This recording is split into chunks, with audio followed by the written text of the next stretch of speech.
Budget 2025 நாளைக்கு வந்து release ஆக போது. முக்கியமா நிர்மலா சீதாராமன் அவங்க தான் வந்து பார்த்தீங்கன்னா இதை அனௌன்ஸ்மெண்ட் பண்ண போறாங்க. ஆக்சுவலாக இந்த பட்ஜெட்டுக்காக ஒட்டுமொத்த இந்திய நாடுமே வந்து ஆவலா இருக்குது. எந்த இடத்துல வந்து கண்டிப்பா வந்து உயரும், எந்த இடத்துல ஜிஎஸ்டி குறையும், கண்டிப்பா இந்த பொருட்கள் குறையணும் அப்படின்ற மாதிரி வந்து எல்லாருமே ரொம்ப ஆர்வமா இருக்கிறாங்க. அப்பேற்பட்ட ஒன் ஆஃப் த துறை வந்து என்ன அப்படின்னு சொல்லிட்டு பார்த்தீங்கன்னா தங்கம் மற்றும் நகைத்துறை. ஸோ இந்த துறையில் வந்து பார்த்தீங்கன்னா தான் வந்து பார்த்தீங்கன்னா சமீபத்தில் வந்து எக்கச்சக்கமான ரேட்டு அதிகமானது தான் வந்து இதுதான் அப்படின்னு தான் சொன்னாங்க. கண்ண மூடிட்டு முக்கால்வாசி பேர் வந்து இதை தான் சொல்றாங்க.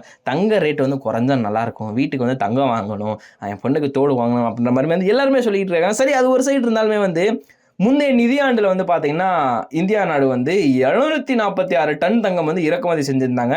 இந்த நிலைமையில தான் கடந்த பட்ஜெட்டில் வந்து தங்கத்தோட இறக்குமதியான வரியை வந்து பார்த்தீங்கன்னா 15%லேருந்து 6% வரியாக வந்து குறைக்கப்பட்டது. சரி, ஓகேங்களா? இதுக்கடுத்து இப்போ இந்த வரி குறைச்சதுனால வந்து ஒரு லாபம் கிடைச்சதா அப்படின்னு கேட்டிங்கன்னா வந்து பெருசா இல்ல.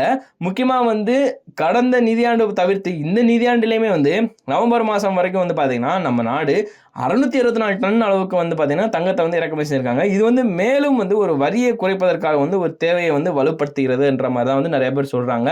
அடுத்து வரப்போற பட்ஜெட், அதாவது பிப்ரவரி 1 நாளைக்கு இருக்கு இல்லைங்களா? ஸோ அந்த ஒரு அனௌன்ஸ்மெண்ட்ல வந்து தங்கம் மீதான ஒரு வரியை வந்து இன்னும் 3% 6ல இருந்து 3% வந்து குறைக்கிறதுக்கு வந்து மத்திய அரசு வந்து கண்டிப்பா வலியுறுத்தணும் அப்படின்ற மாதிரி வந்து அந்த தங்கம் நகை அந்த மாதிரி இருப்பாங்க வந்து அந்த வல்லுநர்கள் இருக்காங்க. ஸோ அவங்க எல்லாமே வந்து சொல்லியிருக்கிறாங்க.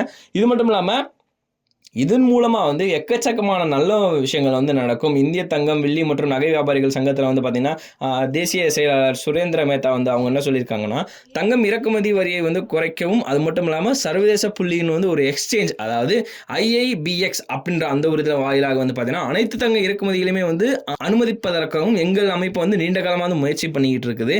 மேலும் வந்து IIBX மூலம் வந்து பார்த்தீங்கன்னா அனைத்து தங்க இறக்குமதிகளையும் வந்து ஒழுங்குபடுத்தணும் அப்படின்ற மாதிரி வந்து அவங்க ரெக்வஸ்ட் பண்ணி கேட்டிருக்காங்க. இது மட்டும் இல்லாமல் காயின் ஸ்விட்ச் என்ற இணை நிறுவனர் வந்து பார்த்தீங்கன்னா ஆஷிஷ் சிங்கால், ஸோ அவர் என்ன சொல்லியிருக்காரு அப்படின்னு சொல்லிட்டு பார்த்தீங்கன்னா கிரிப்டோ கரன்சி வர்த்தகத்தில் வந்து கிடைக்கும் லாபத்தில் வந்து 30% வந்து வரி விதிக்கப்படுவது, அது மட்டும் இல்லாமல் இதோட இழப்புகளை வந்து ஈடு செய்ய இயலாமலே வந்து பார்த்தீங்கன்னா, அதாவது எந்த இழப்புகளையுமே வந்து காரணி ஆக்காமல தங்களோட முழு லாபத்தையுமே வந்து கட்டாயமா வரி செலுத்தணும். கூடுதலா வந்து பாத்தீங்கன்னா ஒவ்வொரு கிரிப்டோ பரிவர்த்தனை மூலம் வந்து 1% TDS வந்து செய்யப்படுகிறது.